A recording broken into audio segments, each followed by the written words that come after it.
waxaa muddooyinkan bahakad ku jiray dhismaha garoonka diyaaradaha Buuhoodle oo laga waday magaaladaasi. garoonkan oo dhismihiisa ay ka qayb qaadanayeen qurba-joogta deegaanada SSC ayaa waxaa ku yimid dib u dhac weyn taasi oo sababtay duruufo la xidhiidha dhaqaalaha. Haddaba waxaa mar kale dib loo soo celiyay dhismaha garoonka Buuhoodle waxaana lagu bilaabay si ka duwan sidii markii hore, waxaana maanta goobtaasi ka muuqatay dardargelin hor leh iyo dadaal dheeraada. waxaana goobtaasi xaadir ku ahaa xubno ka socday qurba-joogta deegaanada SSC iyo maamulka garoonka gacanta ku haya oo ay ka mid ahaayeen Xasan Faarax Baad iyo Cumar Cabdi Haaruun. waxaana goobtaasi saxaafadda kula hadlay Xasan Faarax Baad waxaana uu ka warbixiyay xaaladda garoonka.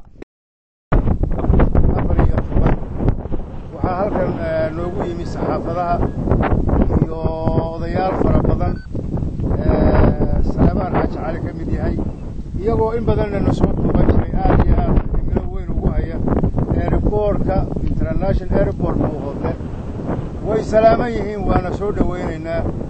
airportkani hadda muddo soconayay, muddada ha socdo muddo airport ma aha ama company sameeyay ama dawlad sameeyay, dad shacab ah oo muxuu ahaa iska tabar yar ayaa samaysanayay. marka laguma xisaabtami karo muddadii soconayay, waxa lagu xisaabtami karaa inuu dhammaado baa lagu xisaabtami karaa.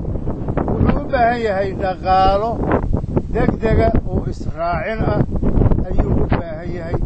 dhaqaalaha waxaa lagu qabanayaa waa qalabkii, haddii ay ahaan lahayd ruullada iyo haddii ay ahaan lahayd giraydarka iyo haddii ay ahaan lahayd hooyadii biyaha iyo haddii ay ahaan lahayd shaygii oo weli badh u hadhay. intaa ayaa lagu qabanayaa iyo wixii kale ee baahidiisu keento ama airportku la yimaado. waxaan leenahay walaalayaal, waa idiin nasiib darro in airportku 3 sano uu socdo. waa nasiib darro idinka xaggiinna ka timi. dhaqaale umaydan waayin, dadnimo umaydan waayin, aqoonna umaydan waayin. waxaan u aragnaa inaannu annagu wakhtigaas oo ay rabadaan tahay oo aannu taagannahay oo aannu soomannahay inaanan wax dana oo gaara wax dan oo gaara oo aannu ka leenahay inaysan jirin. laakiin idinka aannu idiin shaqaynay, idinka ayaannu idiin shaqaynaa leebarkiinima shaqaalihiina. inaad nala garataan waa loo baahan yahay. inaad dhaqaalaha u hurtaanna waa loo baahan yahay. inaad tacabka u hurtaanna waa loo baahan yahay. war $300 inaad Hargeysa baalka kaga soo raacaysaan airportkiina u quura. airportkan International Airport Buuhoodle wuu dhammaanayaa insha Allah bidmillaahi kariim. waxaana dhammaynaya inta daacadda ah ee Ilaahay ka baqaysa ee qadiyadooda iyo waddaninimadooda jecel ayaa dhammaynaysa. waxaan idin leenahay inta kale Allah idin soo hadeeyay, war airportkiina u soo noqda, caqligiina, maskaxdiina iyo dhaqaalihiinaba u soo noqda oo wax ka qabta oo degdeg wax uga qabta oo wax yar baa u hadhay waxaa yar wax ka qabsada.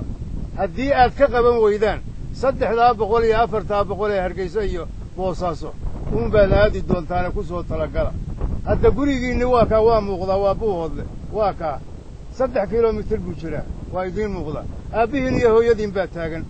waxaad ka soo degaysaan meel 1500 oo kiiloomitira oo rafa oo aad ku rafaadaysaan oo cadow idiin joogaad ka soo degaysaan oo haansanaysaan. $300 waad u quuri lahayd. waa nasiib darrada aan sheegayo. waxaan leeyahay walaalayaal, khayr Allah idin siiye. airportka inta yara hadhay u dadaala, degdeg wax uga qabta, muddo yar wax ku qabta. ruulladii way taallaa, giraydarkii way taallaa, shaygii waa yaallaa. war dhaqaalaanaan u hayn. dadweynaha Soomaaliyeed ee aad noo caawiyey, airportka naga caawiyey, dhaqaalihiisa naga caawiyey, walaalayaal inaydan naga caajisin. in yar baa noo hadhay, intaa yar inaad nala ruqa qaadaan. idinkoo meeshii ugu adkayd ba nagala soo bilaabay. aad iyo aadna aannu idinku hambalyeynayno, wax weynna aannu idiin hayno, taariikhduna ay qori doonto. aannu ognahay ciddaadna caawisay oo dhan aannu ognahay. waxaannu idinka codsanaynaa Soomaalinimo, islaamnimo, bini'aadannimo intaba inaad nagu caawisaan sidii aad noogu caawin jirteen. inaad noogu caawisaan hay'adaha samafalka. waxaan aad ula yaabanahay hay'adaha samafalku waxay kula coloobeen Sool Sanaag iyo Cayn. waxaan leenahay eeriboorkan waa kay dhaqaalaha ku bixin jireen meel walba eeriboorada iyagaa ka sameeyey iyagaa ummadda ilaahay baa caawiye iyagaa ummadda yidhaahda waxbaanu siinaynaa waxay isaga indhaha uga qarsanayaan waa markii shanaad aanu hay-adaha aanu barino oo nidhaahno naga caawiya eeriboorka dhaqaalihiisa si aanu uga baxno baahida eeriboorka waxaan leenahay dhammaan hay-adaha samafalka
isku filan la aqoonsay الله مداني لوقايا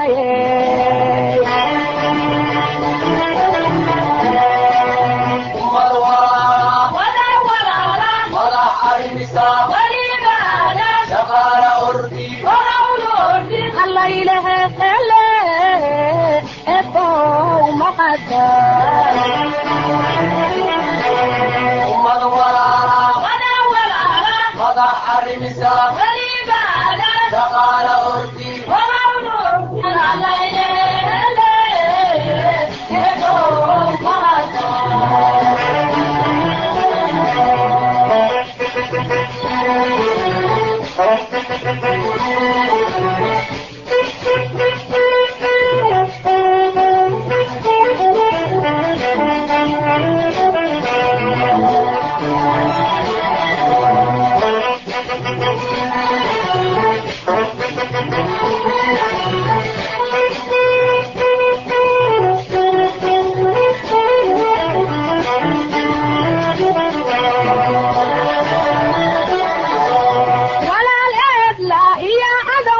kala aragnaaye ebow maqadka ujeedadeenna un kaleeto ugama cabsane ebow maqadka walaaleedla iyo cadowga kala aragnaaye ebow maqadka ujeedadeenna un kaleeto ugama cabsane ebow maqadka qaryadiyo amaahda kacajoonaye alla madane istakiidnaye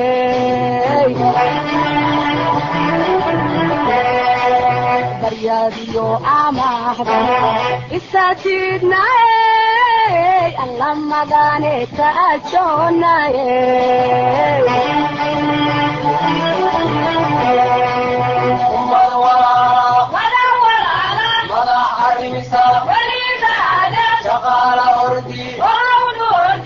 alla ilaha hele ebow maqadka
ahaatee waxaa hubaala haddii uu garoonku sii socdo sida uu hadda u soconayo in uu noqdo mid ku soo gabagabooba muddo yar.